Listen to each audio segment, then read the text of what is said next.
Amém. Vamos abrir nossa Bíblia no livro de Ruth. Livro de Ruth, capítulo 2.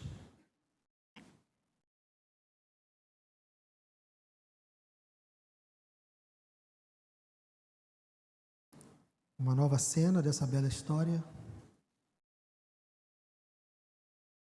Ruth, capítulo 2. Vamos ler o capítulo inteiro, do 1 ao 23.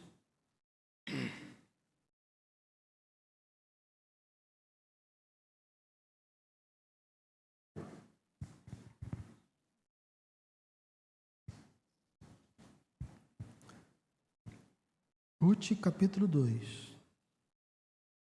Está lá depois do livro de Juízes, no comecinho da Bíblia, antes do livro de Samuel.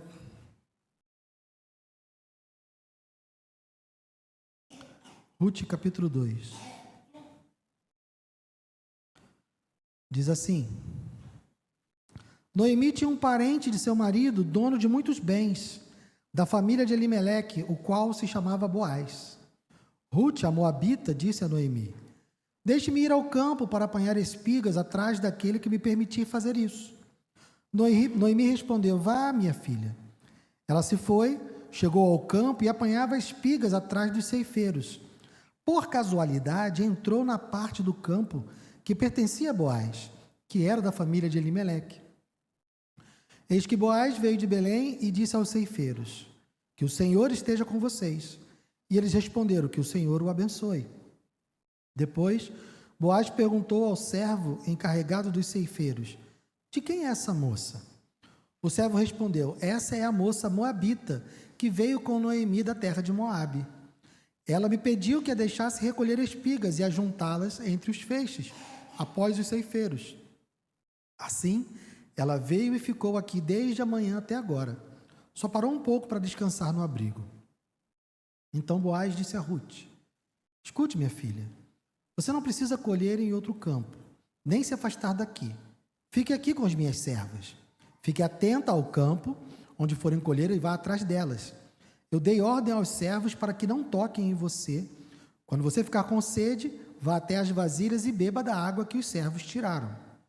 Então Ruth se inclinou e, encostando o rosto no chão, disse a Boaz: Por que o Senhor está me favorecendo e se importa comigo, se eu sou uma estrangeira? Boaz respondeu: Já me contaram tudo o que você fez pela sua sogra, depois que você perdeu o marido. Sei que você deixou o pai, mãe e a terra onde nasceu e veio para um povo que antes disso você não conhecia. O Senhor lhe pague pelo bem que você fez. Que você receba uma grande recompensa do Senhor, Deus de Israel, sob cujas asas você veio buscar refúgio. Então Ruth disse: Meu caro Senhor, você está me favorecendo muito, pois me consolou e falou ao coração dessa tua serva. E eu nem mesmo sou como uma das suas servas. Na hora de comer, Boaz disse a Ruth: Venha para cá e coma do pão, molhe o seu bocado no vinho. Ela se sentou ao lado dos ceifeiros e Boaz lhe deu grãos tostados de cereais. Ela comeu até ficar satisfeita e ainda sobrou. Quando ela se levantou para ir apanhar espigas, Boaz deu essa ordem aos servos: Deixem que ela apanhe espigas até no meio dos feixes, e não sejam rudes com ela. Tirem também algumas espigas dos feixes e deixem cair, para que ela as apanhe, e não a repreendam. E assim Ruth esteve apanhando espigas naquele campo até de tarde. Depois debulhou o que havia apanhado, e foi quase 20 litros de cevada. Ela pegou o cereal e voltou para a cidade, e a sogra viu o quanto de cereal ela havia conseguido apanhar. Ruth também deu para a sogra a comida que lhe havia sobrado, depois que ela comeu até ficar satisfeita. Então Noemi perguntou: Onde você foi colher hoje? Onde trabalhou? Bendito seja aquele que acolheu você com tanta generosidade. E Ruth contou à sua sogra onde havia trabalhado e acrescentou: O nome do homem com quem trabalhei hoje é Boaz. Então Noemi disse à sua nora: Que ele seja abençoado pelo Senhor Deus, que não deixou de ser bondoso, nem para com os vivos, nem para com os mortos. E Noemi acrescentou: Esse homem é nosso parente chegado e um dos nossos resgatadores. Então Ruth, a moabita, disse: Ele também me disse que eu posso continuar com os servos dele, até que eles terminem de fazer a colheita. Noemi respondeu: é melhor mesmo que você vá com as servas dele, minha filha. No outro campo poderiam maltratar você. Assim Ruth ficou na companhia das servas de Boaz para apanhar espigas, até que a colheita de cevada e do trigo se acabou, e continuou morando com a sua sogra. Senhor, obrigado. Obrigado, Deus, por mais esse capítulo do livro de Ruth que nós lemos nessa noite. Fala conosco, ó Deus, através dessa narrativa, através dessa bela história, que nós possamos, ó Deus, através do poder do Teu Espírito, ser ministrados pelos ensinamentos que aqui estão. Que o Senhor nos revele, que o Senhor nos mostre, que o Senhor me ajude a passar para a Tua igreja a Tua voz. Que não seja eu, mas que seja o Senhor. Eu te peço e te agradeço em nome de Jesus. Amém. Pode sentar, querido. Semana passada nós vimos o capítulo 1, o início dessa história de Ruth.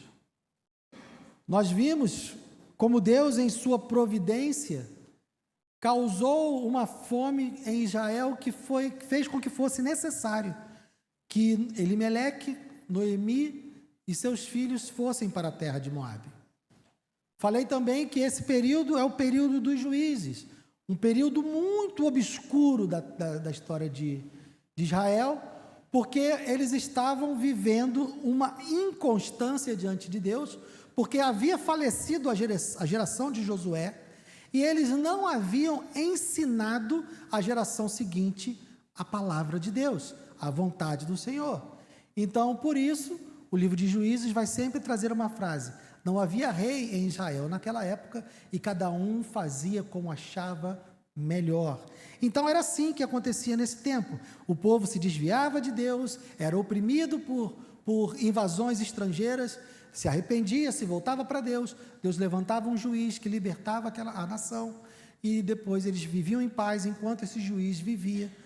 Quando o juiz falecia, eles entravam numa nova espiral de apostasia e se afastavam de Deus novamente. Então é um período muito obscuro, onde o povo de Israel estava fragmentado, sem uma liderança unida, ainda não se enxergavam como uma nação única, e eles eram inconstantes diante de Deus. Então nós não sabemos se essa fome que veio sobre Israel foi por causa de um período desse, de apostasia. O texto não nos diz, mas nós vimos que foi a providência de Deus que traz essa fome, pela razão que for, que faz com que Elimeleque migre para Moabe junto com Noemi e seus filhos, porque lá eles contraíram matrimônio, se casaram, os filhos deles se casaram com Orfa e com Ruth, e depois de um tempo faleceram, tanto o marido de Noemi quanto os filhos dela, e restaram apenas ela e suas noras. Noemi ouve então de novo, pela providência de Deus, que houve a ter fartura em Israel, e ela retorna então para a sua cidade, que é Belém, de Judá. E ela está vindo com as suas noras no caminho, e ela tenta convencer as suas noras a não irem com ela. No primeiro momento as duas insistem em seguir, mas Orfa depois decide voltar para os seus pais, para a sua casa e para os seus deuses. Ruth então faz uma declaração de que está indo com Noemi, não apenas por causa de Noemi, mas ela faz uma afirmação no verso 16 do capítulo 1. Não insista para que eu a deixe, nem me obrigue a não segui-la, porque aonde quer que você for, irei eu, e onde quer que pousar, ali pousarei eu. O seu povo é o meu povo, e o seu Deus é o meu Deus. Então, Ruth, ela segue com Noemi, não apenas porque tem consideração por Noemi, não apenas porque ama Noemi, mas ela aprendeu a amar ao Senhor. E ela não mais via sentido nos deuses da sua terra natal, e estava indo então para a terra do seu Deus. Então vimos que foi um ato de fé que levou Ruth junto com Noemi para a terra de Israel novamente, e elas chegam então em Belém. Na chegada delas em Belém, nós vemos que Noemi, ela faz uma declaração um pouco pesada. Vejam no final do verso 19, né, as pessoas reconhecem Noemi e falam, essa não é a Noemi? E o verso 20, porém, ela lhes dizia, não me chamem de Noemi, mas de Mara, porque o Todo-Poderoso me deu muita amargura. Quando saí daqui, eu era plena, mas o Senhor me fez voltar vazia. Por que então querem me chamar de Noemi? Se o Senhor deu testemunho contra mim, e o Todo-Poderoso me afligiu. Então vejam que Noemi, ela volta lamentando o seu estado, porque ela saiu de Belém com seu marido e com seus filhos. O tempo que ela ficou lá na terra de Moabe, que foi de 10 anos, ela perdeu o seu marido, perdeu os seus filhos e volta para a sua terra completamente desamparada, porque as mulheres viúvas eram amparadas pelos seus filhos. E ela perdeu os seus filhos também. E ela já não tinha mais idade para se casar, então ela estava à mercê da caridade, da boa vontade dos seus irmãos israelitas. Então ela volta com esse sentimento, porque Noemi quer dizer, significa um nome, assim, o nome significa amável, agradável, mas ela não se sentia mais uma pessoa amável e agradável. Ela pede para chamarem ela de Mara, porque ela se sente amarga. Porque a sensação dela quando volta é uma sensação de completa derrota. Porque ela afirma, saí daqui plena, mas o Senhor me fez voltar vazia. Então, hoje nós vamos ver o começo de como Deus vai reverter essa situação de Noemi. Noemi, de fato, retorna vazia. Mas nós vamos ver que Deus está guiando essa história, Deus está conduzindo essa história para que Noemi saia dessa situação de estar vazia e volte a ter plenitude. E Deus vai usar não apenas Ruth, mas também agora esse personagem que foi introduzido aqui no capítulo 2, que é Boaz. Nesse capítulo nós vamos precisar entender certos aspectos da lei de Moisés que estão sendo aplicados aqui. O livro de Ruth vai nos trazer aplicações de alguns dispositivos da lei de Moisés. Então nós vamos começar a entender primeiro, que história é essa de Ruth ir para a lavoura e ficar recolhendo espigas? Da onde vem isso? Vamos lá, Levítico capítulo 19. Volte aí um pouquinho. Levítico, capítulo 19.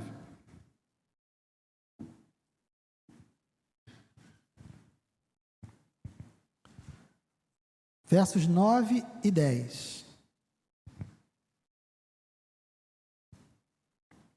Levítico 19, versos 9 e 10. Olha o que diz aí.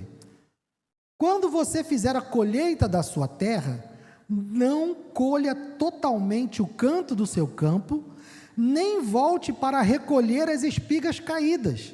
Não seja rigoroso demais ao fazer a colheita da sua vinha, nem volte para recolher as uvas que tiverem caído no chão. Deixe-as para os pobres e estrangeiros.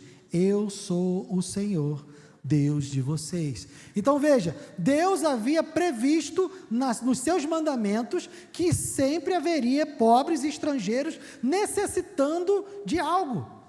Então ele dá ordem para todos os seus filhos, para todos os israelitas, todo o povo de Deus, que quando eles fossem fazer a colheita, eles não fossem rigorosos. Caiu no chão? Deixa.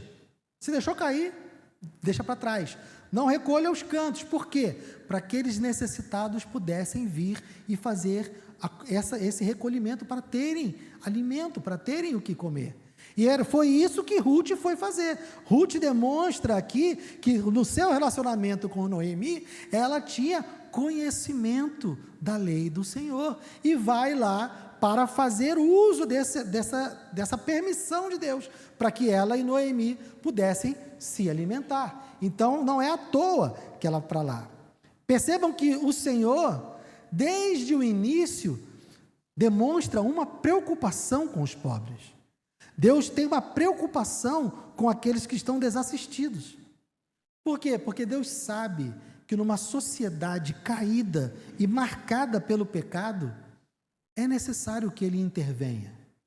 Porque se ele não tivesse estipulado uma lei para proteger essas pessoas, será que elas seriam ajudadas? Será que elas teriam recursos? Será que de boa vontade os donos da colheita iriam permitir que eles colhessem lá dessas coisas? Eu acredito que não, porque senão Deus não colocaria isso lá. Deus colocou isso porque Ele sabia. Eu acho interessante que hoje se cita muito, o mandamento do não furtarás para fazer uma defesa da propriedade com unhas e dentes, porque quando a gente vai ler Levítico, e nós vamos ler outros textos de Levítico hoje também, nós vamos perceber que a maneira com que Deus quer que o seu povo lide com a propriedade é muito diferente da maneira como nós realmente lidamos com a propriedade. A grande verdade é que a maioria de nós hoje demonstra pouquíssima preocupação com aqueles que estão numa situação como essa, mesmo nós cristãos. E nós precisamos ter atenção à vontade de Deus que está expressa na sua lei. Deus, quando nos deu a lei, e eu sempre costumo dizer isso nas aulas do Panorama Bíblico, a lei revela o caráter de Deus. A lei revela quem Deus é. E quando encontramos esses dispositivos na lei, nós precisamos prestar atenção e ver como Deus olha para os pobres, como Deus olha para aqueles que estão desamparados, e observar isso. Mas vamos seguir.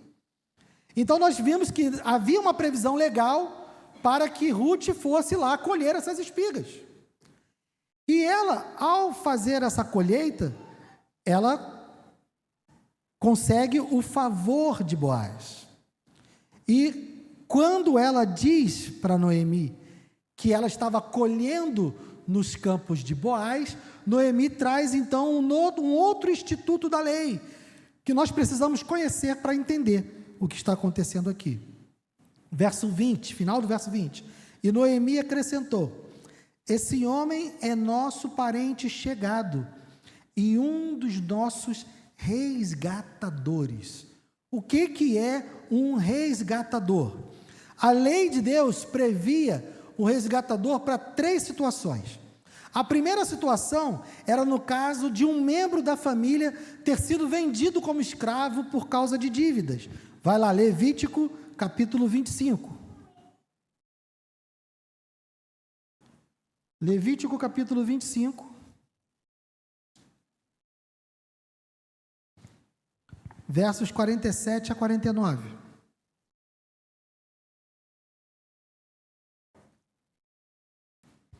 Levítico 25, 47 a 49.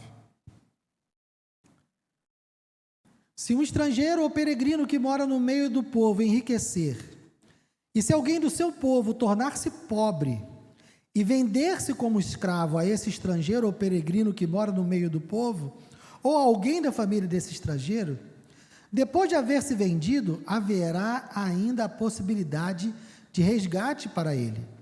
Um de seus parentes poderá resgatá-lo. Seu tio ou primo poderá resgatá-lo. Um outro parente da sua família também poderá resgatá-lo. Ou, se tiver condições, poderá resgatar-se a si mesmo. Então, vejam, a escravidão nos tempos bíblicos, ela não era algo semelhante ao que foi a escravidão do povo africano feito pelos europeus. Era um instituto econômico da própria sociedade, não era baseado em nenhuma diferença de raça, de cor, de nada. A escravidão nesse tempo, que não era somente no povo de Israel, era algo pecuniário. Então eu me endividei a um ponto de não ter condições de pagar as minhas dívidas. E o que se fazia então? Eu me vendia. Para pagar a dívida, eu ia trabalhar para aquela pessoa para pagar a minha dívida. E a Bíblia, e Deus estabelece na sua lei que haveria a possibilidade dele ser resgatado. Um primo, um parente, um tio, poderia ir lá e pagar a minha dívida e eu deixaria de ser escravo. Não sei você, talvez eu ficasse escravo por muito tempo. Eu não consigo vislumbrar um tio ou um primo meu indo pagar meu resgate, não. Mas havia essa previsão.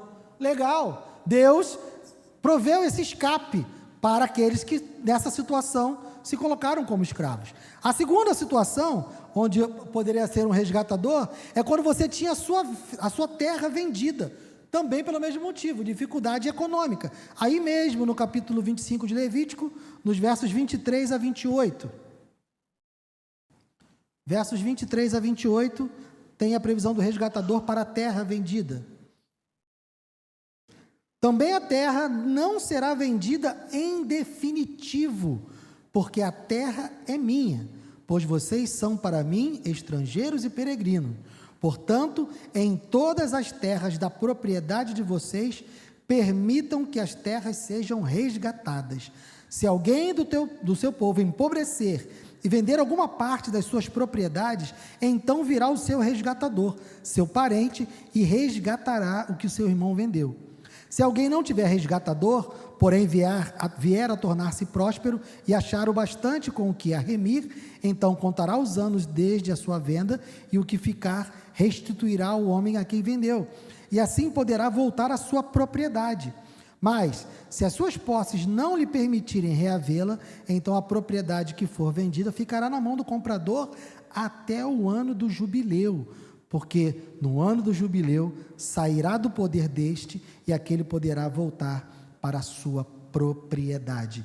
Então vejam, todo esse texto que fala do resgatador aqui está dentro do conceito de ano do jubileu. Vejam como Deus tem uma relação com a propriedade e quer que o seu povo tenha uma relação com a propriedade completamente diferente do que nós temos. Deus diz que a terra pertence a Ele. E ninguém poderia ter uma terra vender uma terra de forma definitiva. Então, se eu passasse aperto, eu tinha lá minha terra, que eu ganhei lá na conquista lá da terra prometida, herdei ali meu pedaço de terra, me embolei todo, fiquei endividado, precisei vender a minha terra. Vendi a minha terra para o irmão.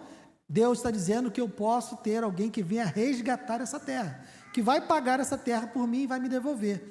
Mas se eu não conseguisse um resgatador, Deus criou algo chamado o ano do jubileu.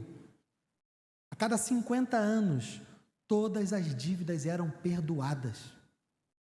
Se eu vendesse a minha terra, porque estava endividado, depois de 50 anos, essa terra voltaria para mim ou para minha família. Não era em definitivo. Percebe como é que é diferente de hoje? O quanto a gente tem apego às coisas, e Deus diz, como princípio, antes de trazer esse instituto, Ele diz, olha, também a terra não será vendida em definitivo, por quê? Qual a razão? Porque a terra é minha. Então essa é a segunda figura do resgatador. A terceira figura é para resgatar o nome da família. Deuteronômio capítulo 25, avança um pouquinho. Deuteronômio capítulo 25. Versos 5 e 6, a lei do levirato.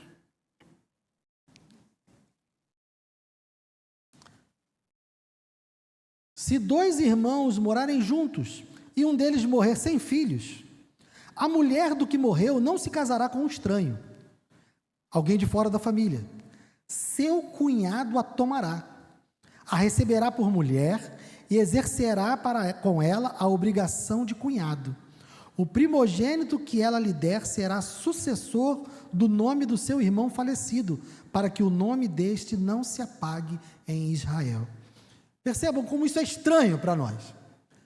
Deus tinha uma preocupação de que eles não ficassem sem descendência, porque uma das promessas de Deus no Antigo Testamento era descendência. As promessas eram bênção, terra e descendência. Então, um homem que morre sem filhos, ele estaria sem descendência. Para que essa promessa pudesse se cumprir para esse homem, Deus então determina que o irmão dele deveria tomar a cunhada como esposa e gerar um filho. Caso ela gerasse um filho, esse filho não seria considerado filho dele, seria considerado filho do irmão. Percebe? Então, calma que isso tudo vai fazer sentido, tá? Para a história que a gente está lendo aqui de Ruth. Então, o resgatador, ele poderia resgatar alguém que foi vendido como escravo, ele poderia resgatar uma terra que foi vendida por conta de dificuldades econômicas, e ele poderia resgatar o nome da família, trazendo descendência para aquele homem que morreu, sem ter deixado filhos. Então, ela diz que Boaz era um dos seus resgatadores. Boaz, então, tinha a possibilidade de recuperar a terra de Noemi, e tinha a possibilidade de recuperar a descendência dos filhos de Noemi. É isso que ela está dizendo. Então, esse é Boaz. Boaz tem essa possibilidade. Vejam como é que a relação de Deus e como ele diz para o seu povo lidar com as posses de uma maneira totalmente diferente. Então, Deus, em sua providência, conduz Ruth até a lavoura de Boaz. O texto vai dizer, e volte lá para Ruth, né? O texto vai dizer, no verso 3, ela se foi, chegou ao campo e apanhava espigas atrás dos ceifeiros. Por casualidade, entrou na parte do campo que pertencia a Boaz, que era da família de Elimeleque. E é claro que não foi uma casualidade. O que está acontecendo é que Deus, da mesma maneira soberana, que levou a família de Noemi até Moabe e trouxe Ruth até a terra de Israel, até Belém de Judá, esse mesmo Deus que controla a história, que conduz as coisas, fez com que Ruth fosse parar justamente no campo de um dos resgatadores de Noemi. E nesse momento, quando ela está lá fazendo o seu trabalho de sobrevivência, ela está lá buscando a sobrevivência dela e de Noemi. É esse o objetivo, ela quer trazer sustento para sua sogra, sustento para si. Só que ela é já reconhecida por Boaz. Quando dizem para Boaz que era a Ruth, a moabita, o que ele diz? Boaz diz a Ruth: escute, minha filha, você não precisa ir colher em outro campo, nem se afastar daqui. Fique aqui com as minhas servas, fique atenta ao campo, onde forem colher, e vá atrás delas. Eu dei ordem aos servos para que não toquem em você. Quando você ficar com sede, vá até as vasilhas e beba da água que os servos tiraram. Então Ruth, ela se espanta, ela diz: por que esse homem está me tratando assim? E pergunta: por que o Senhor está me favorecendo e se importa comigo, se eu sou uma estrangeira? E aí vem: já me contaram tudo o que você fez pela sua sogra, depois que você perdeu o marido. Sei que você deixou pai, mãe e terra onde nasceu para um povo que antes disso você não conhecia. O Senhor lhe pague pelo bem que você fez, que você receba uma grande recompensa do Senhor, Deus de Israel, sob cujas asas você veio buscar refúgio. Percebam, Ruth foi reconhecida pela sua fé. O testemunho de fé de Ruth já havia chegado até Boaz muito antes de Ruth ter chegado. O testemunho que ela deu lá para Noemi, no caminho, dizendo: olha, eu servirei ao seu Deus, o seu Deus é o meu Deus, o seu povo é o meu povo. Ela já tinha declarado a sua confiança no Senhor, embora o texto nos lembre o tempo inteiro que Ruth é moabita e que ela mesma se refira a si mesma como estrangeira. Ela já demonstra uma fé de quem pertence ao povo de Deus. E essa fé é reconhecida pelo povo de Deus. Esse testemunho chegou antes dela, por causa da fé que ela demonstrou ao perseverar e acompanhar Noemi. Boaz, então, movido por isso, movido por perceber nela a fé de um verdadeiro israelita, por perceber nela o temor do Senhor, e por ele mesmo ser um homem que teme ao Senhor, vejam como ele trata os seus servos, né? Verso 4, eis que Boaz veio de Belém e disse aos ceifeiros: que o Senhor esteja com vocês, e eles responderam: que o Senhor o abençoe. Isso aqui demonstra que o tratamento de Boaz com os seus trabalhadores era um tratamento cordial. Ele era um homem que amava o seu próximo e demonstrava esse amor nos seus relacionamentos. Então, diante do relacionamento, do testemunho de fé de Ruth, Boaz, ele demonstra esse coração convertido, ele demonstra esse coração que está sujeito ao Senhor, indo além do que a lei manda. Vejam só o que ele diz no verso 15. Quando ela se levantou para ir apanhar espigas, Boaz deu esta ordem aos seus servos: deixem que ela apanhe espigas até no meio dos feixes, onde não era possível que ela pegasse, o que não estava determinado na lei. Deixe que ela pegue até no meio dos feixes, não sejam rudes com ela. Tirem também algumas espigas dos feixes e deixem cair, para que elas apanhem e não a repreendam. Então percebam que Boaz quis ser além, porque ele entendia o objetivo da lei. Boaz não estava cumprindo a lei como uma mera obrigação. Ele olhou para a lei e entendeu que Deus queria que essas pessoas fossem cuidadas. Deus queria que essas pessoas fossem amparadas. Então, quando Deus faz aquela estipulação, Boaz olha para a estipulação e diz: não, a vontade de Deus é que essas pessoas sejam cuidadas. Então eu vou além. Olha, deixa cair de propósito as espigas. Se ela for pegar ali no lugar onde não pode, deixa ela pegar também. Boaz vai além do que estava na lei, porque Boaz não era movido por uma obrigação legal. Boaz era movido pelo seu coração que amava o próximo, que não se limitava a simplesmente a uma obrigação. Ele queria fazer a vontade de Deus. Ele queria ser reconhecido como alguém que faz a vontade de Deus. E Boaz, então, Noemi, então, reconhece o agir de Deus. Quando Ruth chega em casa, e ela vê a quantidade que ela tinha colhido, né? Verso 17. E assim Ruth esteve apanhando espigas naquele campo até de tarde, depois debulhou o que havia apanhado, e foi quase 20 litros de cevada. Ela pegou o cereal, voltou para a cidade, e a sogra viu o quanto de cereal ela havia conseguido apanhar. Ruth também deu para a sogra a comida que lhe havia sobrado, depois que ela comeu até ficar satisfeita. Então Noemi perguntou: onde você foi colher hoje? Onde trabalhou? E aí ela faz uma afirmação aqui: bendito seja aquele que acolheu você com tanta generosidade. Porque Noemi olhou para a quantidade de coisas que Ruth tinha conseguido apanhar e falou: não é possível que tenha sido somente aquilo que sobrou. Não é possível que tenha sido somente as espigas que caíram e as espigas do canto. Ela chegou aqui com muita coisa. Ela dá: bendito seja aquele que acolheu. E quando Ruth conta que esse homem foi Boaz, então ela pede que ele seja abençoado pelo Senhor. E aqui é como se a fagulha de esperança de Noemi voltasse, porque ela vê a mão do Senhor agindo. Ela percebe que Deus está fazendo alguma coisa, e ela então, é como se a fagulha acendesse no coração de Noemi, e ela diz que seja abençoado pelo Senhor Deus, que não deixou de ser bondoso, nem para com os vivos, nem para com os mortos. E disse: esse homem é nosso parente chegado e um dos nossos resgatadores. Noemi deve ter também, como nós, que percebido que não foi uma casualidade. Deus estava conduzindo essa história e colocou Ruth na lavoura de Boaz.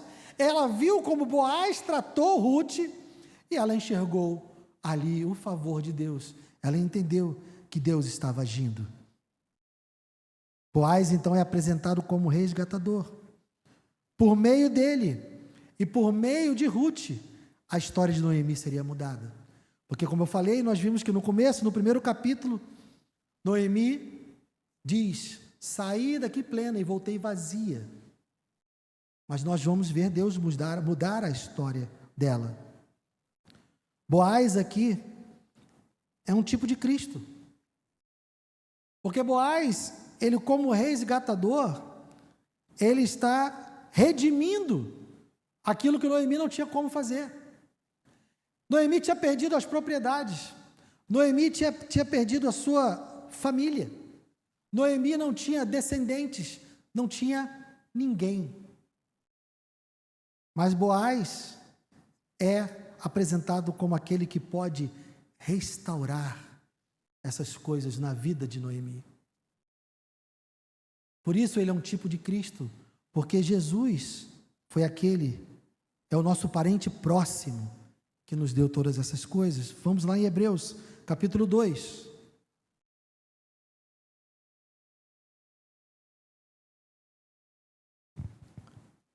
Hebreus, capítulo 2, versos 14 a 17.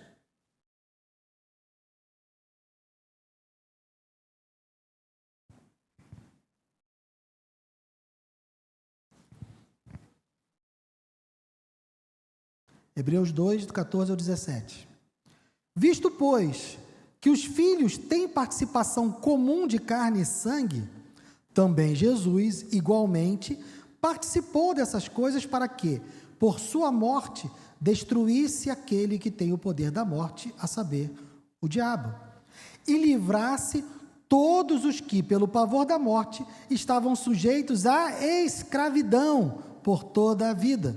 Pois ele, evidentemente, não socorre anjos, mas socorre a descendência de Abraão. Por isso mesmo era necessário que em todas as coisas ele se tornasse semelhante aos irmãos, para ser misericordioso e fiel sumo sacerdote nas coisas referentes a Deus e para fazer propiciação pelos pecados do povo. Da mesma forma que Boaz aqui é o personagem, é a figura que pode restituir todas as coisas a Noemi, que pode livrá-la da escravidão, que pode devolver as suas posses, a sua terra, que pode lhe dar novamente um lugar na família. Jesus é aquele que fez isso por mim e por você. Ele nos redimiu, Ele nos resgatou da escravidão, Ele nos devolveu o direito, a posse da terra, não do Éden, mas da Nova Jerusalém, o Éden que foi perdido por causa do pecado. Nós temos, por Cristo, por causa da obra dEle, nós temos de volta o direito da habitação de Deus. Nós estamos indo, pela obra de Cristo, para a Nova Jerusalém, terra que Deus nos dá. E Ele nos garantiu a nossa filiação.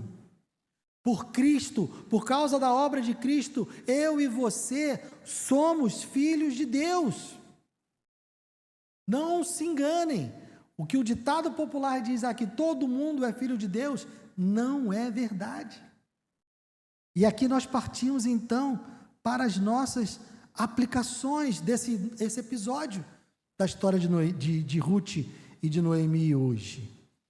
Diante de tudo que nós vimos aqui, de como Deus conduziu Ruth, de como Deus levou ela até o resgatador da sua família, de como Deus, usando a sua lei, demonstrou a sua graça, demonstrou a sua misericórdia, e estava aqui descortinando o caminho que Ele vai usar para mudar a sorte de Noemi. Quais são as conclusões que a gente tira? Em primeiro lugar, nem todo mundo é filho de Deus.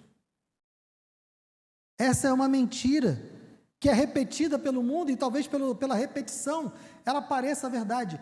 Nem todo mundo é filho de Deus. Por quê? Porque nós perdemos a nossa filiação por conta do pecado. O pecado nos separou de Deus. Evangelho de João, capítulo 1.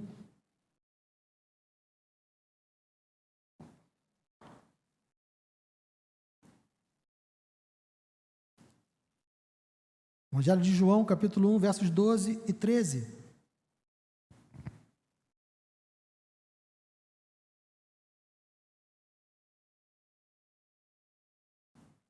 Mas a todos quanto o receberam, deu-lhes o quê? O poder de serem feitos filhos de Deus, a saber, aos que creem no seu nome, os quais não nasceram do sangue, nem da vontade da carne, nem da vontade do homem, mas de Deus. Meu querido, se você está aqui nessa noite e você não creu no Senhor Jesus, não confiou a sua vida a Ele, não se arrependeu dos seus pecados e não confessou Ele como seu Senhor, eu lhe digo o que a palavra diz: você não é filho de Deus ainda. Para que você seja filho de Deus é necessário um poder, e esse poder só é dado aos que creem no seu nome, a mais ninguém. Se você entrou aqui nessa noite sem crer no Senhor Jesus, achando que é filho de Deus, porque a sabedoria popular diz isso, sinto frustrá-lo, não é, mas pode ser. Se crer no nome dele, você receberá esse poder. Segunda coisa, não existe liberdade fora de Cristo. Outra mentira que o mundo conta, e com muito afinco, é que ser cristão é perder a liberdade. Ser cristão é ser proibido de fazer coisas. Não. Ser cristão é ser verdadeiramente livres. Porque quando estamos fora de Cristo, nós somos escravos do pecado, escravos da vontade da nossa carne. Nós estamos impelidos, comandados a fazer o que o pecado quer que façamos. Cristo é quem nos liberta. Estar em Cristo, ser cristão, é ser verdadeiramente livre. E as coisas que o cristão abre mão, ele não faz isso por uma obrigação. O cristão abre mão por amor àquele que o salvou. O cristão quer ser melhor, o cristão quer ser santo, porque ele ama o Senhor que o salvou. Então a santidade para o cristão não é um livrinho de regras que a gente pode ou não pode fazer. A liberdade do cristão é fazer a vontade do Senhor que o salvou, que demonstrou um amor tão grande que enviou seu filho para morrer por ele na cruz. Essa é a verdadeira liberdade, ser livres para servir ao Senhor. Mas se você já é cristão, se você já está entre nós aqui, como alguém que entregou a sua vida a Jesus, como alguém que é filho de Deus de fato, que recebeu esse poder, o que esse texto nos mostra, e a primeira aplicação é: nossa relação com as nossas posses não pode ser igual à maneira como os outros se relacionam com as suas posses. As coisas que temos, as coisas que ganhamos, têm propósitos distintos. Efésios capítulo 4. Vai lá em Efésios capítulo 4.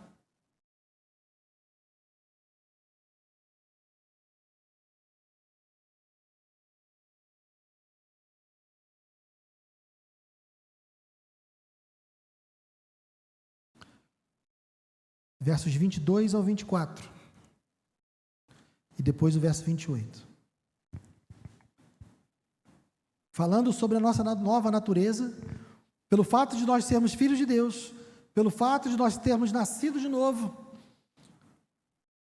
Paulo diz: quanto à maneira antiga de viver, vocês foram instruídos a deixar de lado a velha natureza, que se corrompe segundo desejos enganosos, a se deixar renovar pelo espírito do entendimento de vocês e a se revestir de uma nova natureza, criada segundo Deus, em justiça e retidão procedentes da verdade. Ou seja, se nós nascemos de novo, se nós recebemos o poder de sermos feitos filhos de Deus, então nós devemos nos revestir dessa nova natureza, abandonar a nossa velha natureza e mudar o nosso proceder.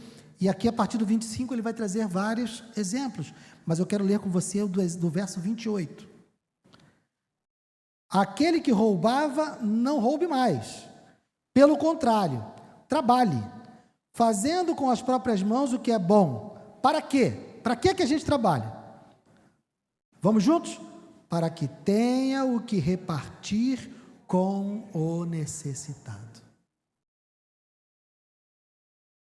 Nós trabalhamos, irmãos, E esse é um desafio, e não pensem que eu estou confortável ao compartilhar isso com vocês, porque a palavra primeiro confronta o pregador para depois confrontar a audiência. Mas o que eu vejo aqui, irmãos, é que muita coisa que eu acho que eu tenho direito, talvez eu não tenha. Muita coisa pelo qual eu trabalho, muita coisa que eu sonho, muitas coisas que eu desejo, muitos objetivos que eu tenho, talvez não estejam de acordo com a vontade de Deus. Porque o que ele me diz aqui é que eu tenho que trabalhar para ter o que repartir com o necessitado. Ele não está dizendo que eu tenho que trabalhar para poder viajar o máximo que eu puder. Ele não diz que eu tenho que trabalhar para ter o máximo de imóveis que eu puder, ou ter o melhor carro que eu puder. Nenhum disso, nada disso. O objetivo que uma pessoa que se revestiu da nova natureza, o objetivo de uma pessoa que nasceu de novo, o objetivo de um filho de Deus que trabalha, é ter o que repartir com o necessitado. Por isso nós vemos a maneira como Deus lidava com os pobres lá em Levítico. Isso expressa o coração de Deus.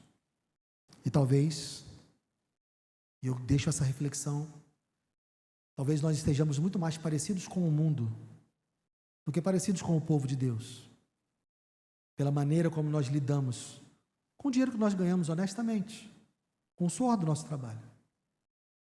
Mas talvez a gente precise rever algumas coisas. Segunda aplicação para nós que somos cristãos. Devemos seguir o exemplo de Cristo que sofreu dano para abençoar aquele que não tinha com o que se salvar. Nós vamos ver no próximo capítulo, no capítulo 3 de Ruth, que Boaz vai assumir seu papel de resgatador. E ele vai assumir esse papel com prejuízo próprio, com risco de prejuízo próprio. Nós, como cristãos, não devemos medir o quanto vai nos custar na hora de socorrermos os nossos irmãos. Porque Deus não fez isso. Jesus não fez isso. Jesus abriu mão de toda a glória que lhe estava destinada para assumir a forma de servo e ir até a cruz morrer por nós. Sendo que ele não precisava de nós para nada, ele nunca precisou. Fez por amor.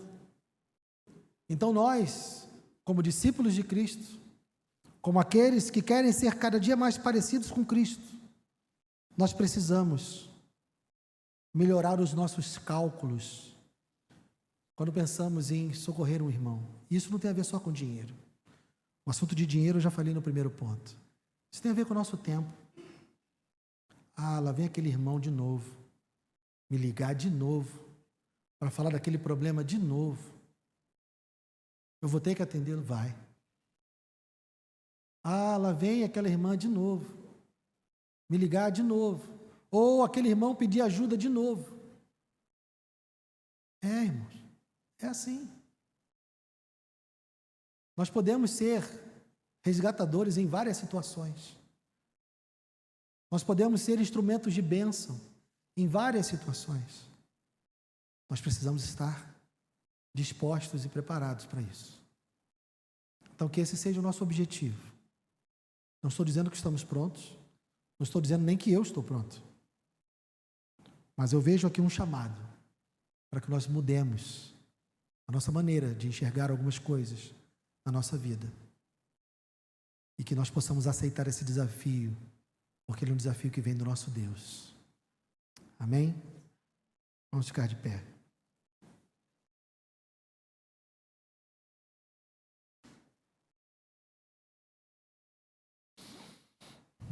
Oh, Senhor.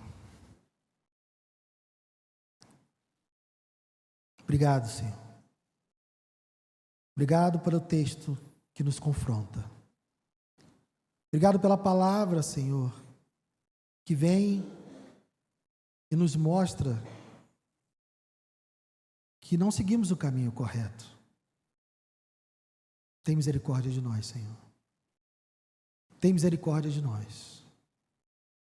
Porque o nosso apego às coisas materiais podem nos fazer ignorar essa palavra nessa noite. Os sonhos que temos, os planos que fizemos, podem querer sufocar a tua palavra nessa noite. Mas tem misericórdia de nós, Senhor. Nos ajuda. Nos ajuda, Senhor, porque queremos ser parecidos com teu filho. Queremos ter um caráter parecido com o teu, que foi revelado na lei. E se Ruth tinha o que comer naquele tempo, foi porque o Senhor demonstrou o seu caráter na lei. Se Noemi vai ter a sua história mudada, foi porque o Senhor deixou na lei os meios para que a história dela fosse mudada, e que um resgatador pudesse vir e mudar a sua sorte. Oh Deus, traz clareza para nós, traz clareza para nós, quando colocamos a tua palavra em contraste com esse mundo e com as coisas desse mundo. Estamos tão envolvidos, Senhor, com esse mundo, tão envolvidos com as regras desse mundo, com as coisas, com os direitos desse mundo, que podemos ser confundidos e desviados dos propósitos que o Senhor tem verdadeiramente para nós. E pode ser que estejamos deixando de ser resgatadores de pessoas que o Senhor colocou na nossa vida para resgatarmos, com um ouvido, com um ombro, com um dinheiro, com o tempo, com uma carona, com o que quer que seja. Desperta-nos, ó Deus, desperta-nos, Senhor, por favor, e ajuda-nos a sermos parecidos contigo. Ajuda-nos. Muito obrigado, Deus, por essa noite e pela tua palavra. Te louvo e te agradeço, Senhor, em nome de Jesus. Amém.